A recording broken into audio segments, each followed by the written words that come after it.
donc ça a l'air très bon. Bah, écoutez, merci à tous de nous accueillir, d'être encore présents après toutes ces belles présentations. Je sais que ce sont de lourdes informations. On va essayer de dynamiser un petit peu tout ça, si vous vous endormez un peu. On va commencer par une petite vidéo. Après, je vous raconterai une histoire. Je suis très heureux d'être ici aujourd'hui. J'y ai passé beaucoup de temps. J'ai travaillé pendant 4 ans à Besançon chez Parkeon en tant que directeur des ventes et de la transformation. Et c'est cette expérience qui m'a donné l'idée de lancer cette initiative. Je vous laisse avec une petite vidéo de 30 secondes et on se rejoint juste après.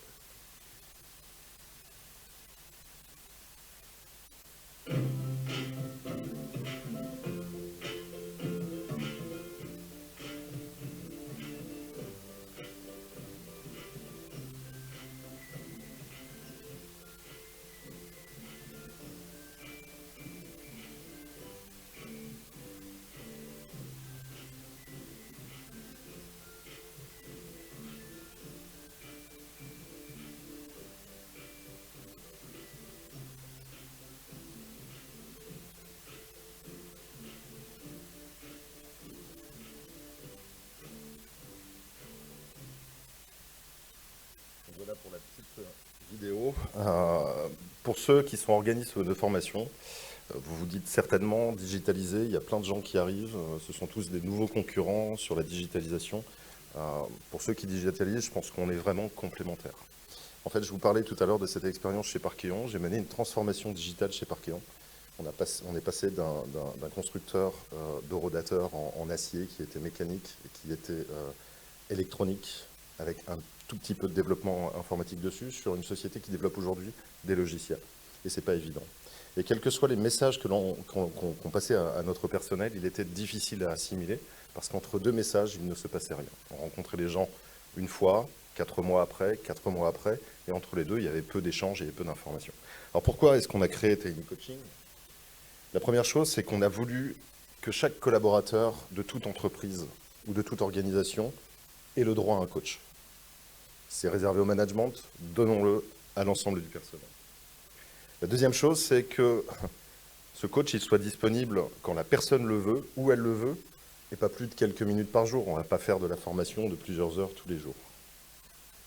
Le troisième point, c'est qu'on a décidé, nous, de le mettre dans la poche. En fait, l'élément commun de chaque employé aujourd'hui, c'est son smartphone.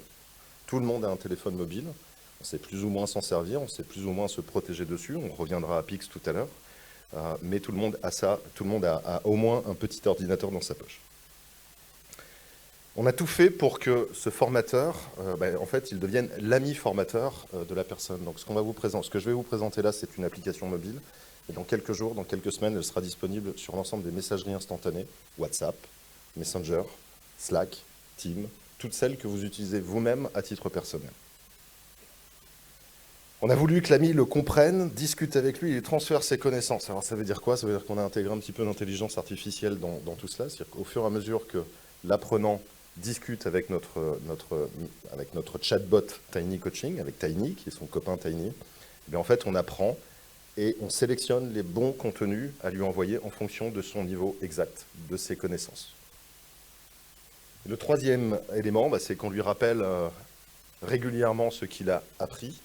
Ça veut dire qu'on a développé, en fait, en plus de cet élément qui va voir quel niveau vous avez, on a développé un moteur de neuropédagogie qui va timer, je vous le montrerai dans la démonstration, un certain nombre de rappels mémoriels qui vont permettre à l'apprenant, dans le temps, de retenir ce qu'on lui a appris.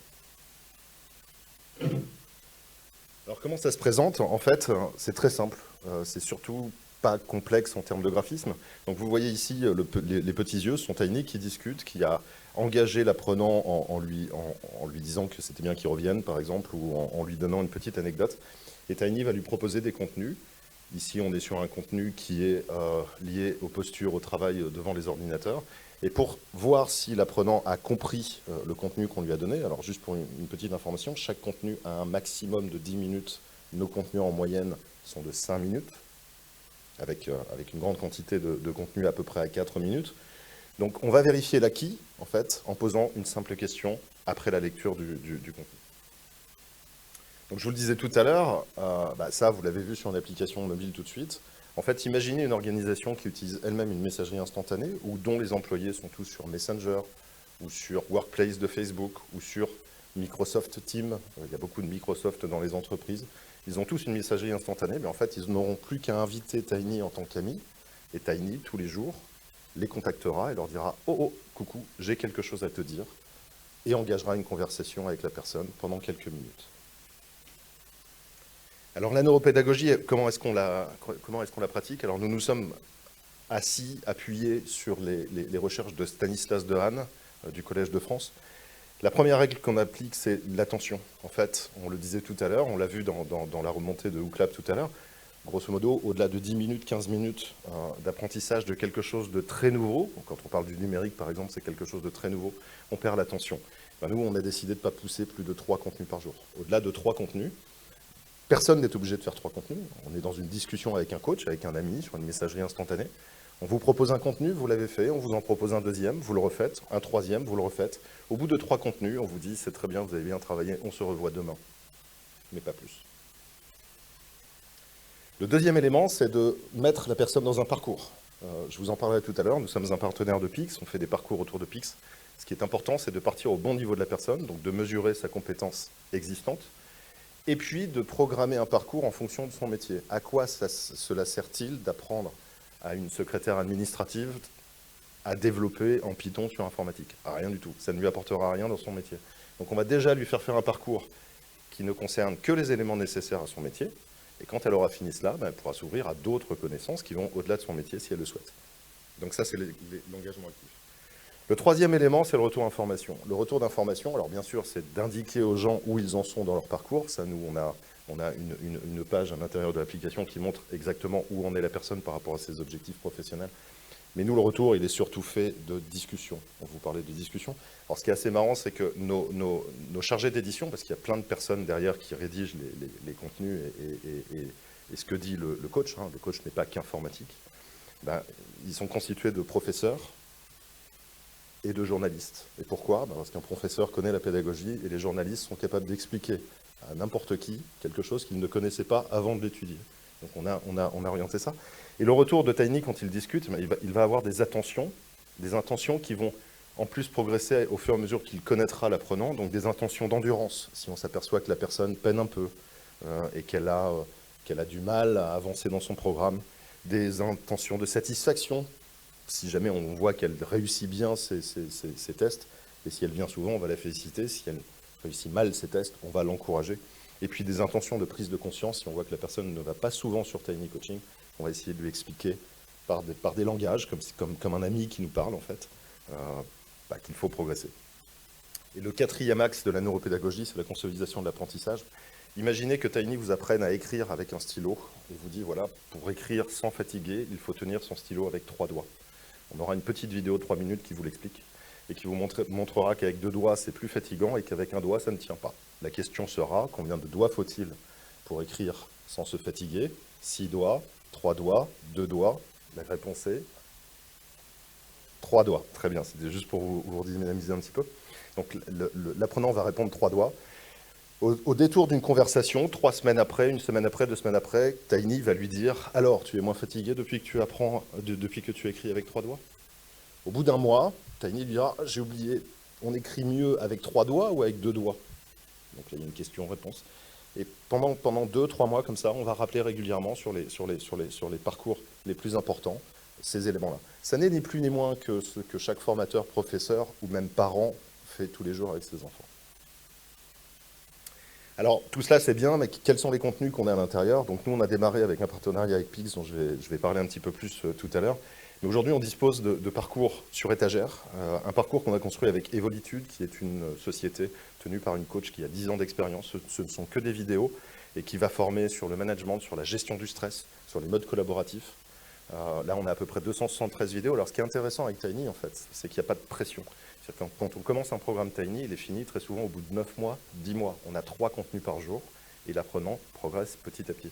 Donc avec Evolitude, quand on commence un parcours, il y a à peu près 273 vidéos, on est parti pour 8 mois d'apprentissage. Organisme de formation, imaginez 2 formations que vous faites dans une entreprise, une et une autre 6 mois après. Entre les deux, vous pouvez consolider l'apprentissage avec un élément comme ça. Le deuxième, c'est Slash. Slash, on a construit un parcours avec eux sur les soft skills pour les millennials. Alors, vous savez qu'on demande à toutes les entreprises de s'adapter à nos jeunes collaborateurs. Et nous, on a pensé qu'il fallait aussi expliquer un peu aux jeunes collaborateurs quels étaient les codes de l'entreprise pour qu'ils s'adaptent aussi aux plus seniors. Donc, c'est un parcours intéressant. On travaille avec ZOS, on va annoncer ça dans pas longtemps sur le salon Learning Technology qui sera à Paris les 6 et 7 février. Là, on a tout un parcours sur le management, la vente, la bureautique qui va être disponible et qui sera très interactif. C'est-à-dire que Tiny parlera, vous propose un contenu et vous allez jouer dans le contenu et répondre à des questions dans le contenu. Et puis notre partenariat avec Pix, où en fait nous on est un entraîneur à Pix, on est un partenaire distributeur de Pix officiel et on accompagne les organismes en entraînant les collaborateurs à Pix avec Tiny tous les jours pour que les collaborateurs fassent un peu de Pix ensuite quelques fois par mois. Alors comment ça se passe au niveau de Pix? Donc, je vous disais, on est partenaire officiel distributeur de Pix. On utilise Tiny dans cet axe-là. La première chose que l'on fait, là on fait un peu de consulting. Alors, ce que je vous dis là, par exemple, pas dans la région, mais pas très loin de la région, on vient de lancer un projet en commun avec Pix, avec la métropole de Lyon, où nous allons acculturer une centaine d'agents au digital et les certifier à Pix, dans le but de démarrer ça pour les 9000 agents de la métropole. Donc là, mon équipe, cette semaine, est en train d'identifier, en fait, en amont, chaque métier, et pour chaque métier, quel est le niveau Pix requis. C'est-à-dire qu'on n'a pas besoin, ce qu'on disait tout à l'heure, de demander à une secrétaire administrative de développer en Python, de faire un site web. Donc en fait, on va sélectionner les niveaux en fonction des compétences, les compétences qu'ont montré les gens de Pix tout à l'heure. Et on va définir des parcours vraiment dédiés à chaque métier. Personne n'aura le même parcours. Une fois que ça c'est fait, on paramètre Pixorga et on paramètre Tiny Coaching pour que chaque personne ait un parcours particulier. Tiny est donc disponible et les gens y vont une fois par jour pendant 5 minutes. Grosso modo, ce qu'on voit avec les moyennes d'usage de Tiny Coaching, c'est une fois tous les 2 jours. Et c'est déjà très bien. C'est-à-dire que nos apprenants vont sur Tiny Coaching et ont 5 minutes d'apprentissage tous les 2 jours.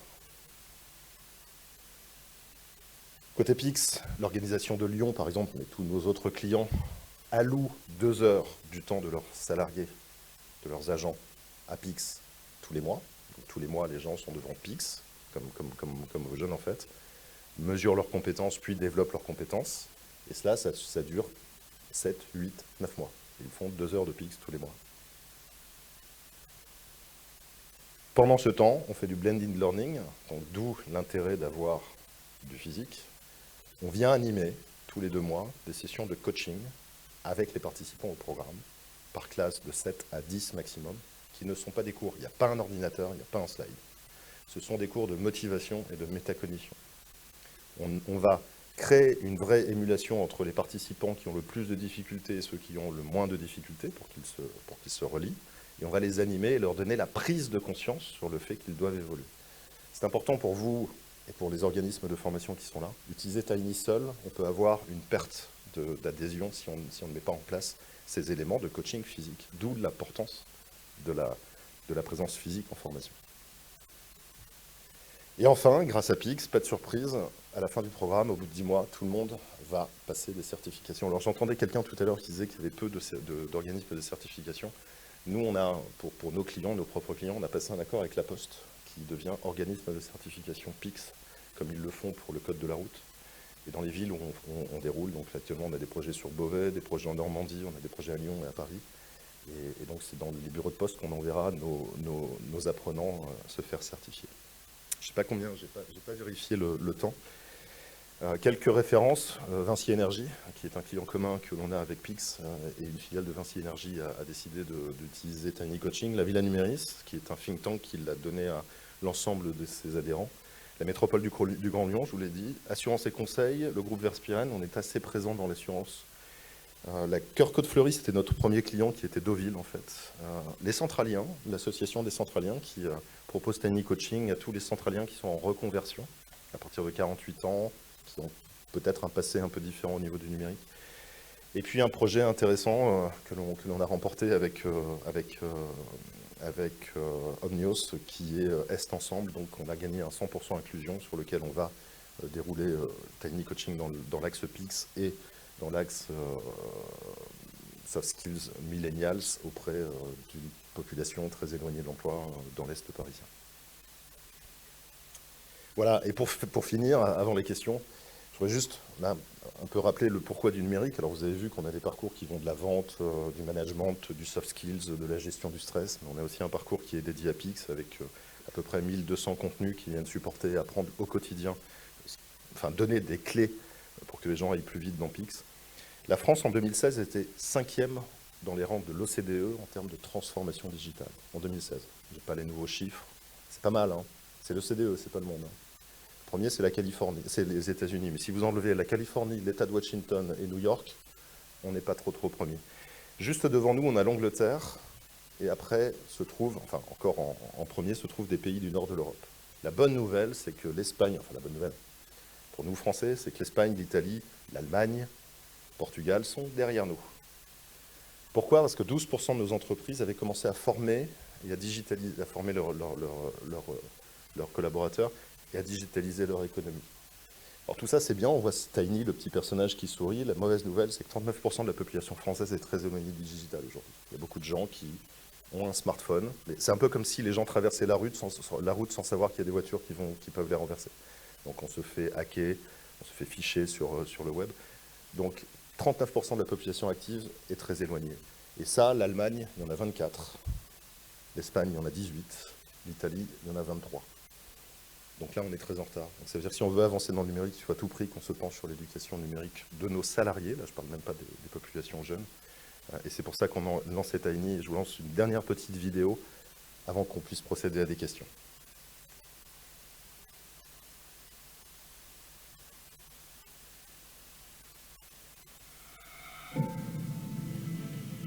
Au début des années 90, l'humanité est entrée dans sa 4e grande révolution industrielle, l'Internet, celle de la connaissance digitale et informatique. Cette révolution s'est construite non plus sur le plus grand nombre de bras d'ouvrage de capitaux engrangés, mais sur l'accroissement et l'apprentissage de connaissances à haut niveau.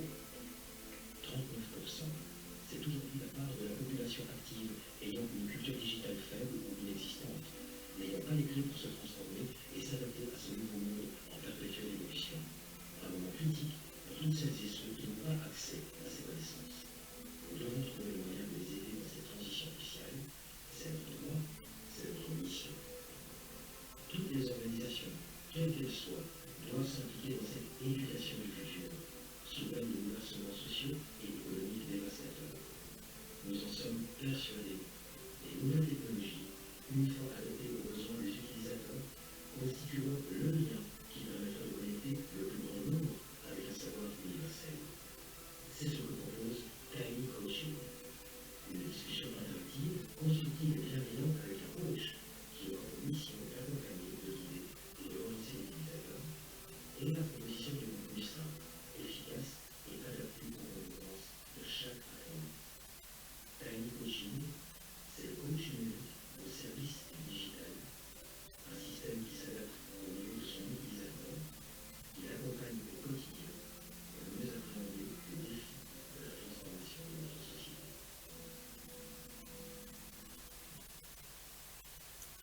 Voilà, juste pour la raison pour laquelle on a créé cet outil, donc au démarrage pour le digital et puis maintenant avec plein d'autres types de contenus. Le dernier message que je peux vous passer aussi, c'est que Tiny, enfin les équipes de Tiny peuvent vous assister à créer n'importe quel type de contenu sur mesure et à les intégrer dans ce chatbot. C'est-à-dire qu'on a des choses sur étagère et on est capable de prendre en main des projets de A à Z qui vont concerner un projet spécifique ou les contenus de formation spécifiques d'un organisme de formation qui a déjà réalisé ces éléments-là pour qu'ils puissent les utiliser pour ses propres clients. Merci de votre attention.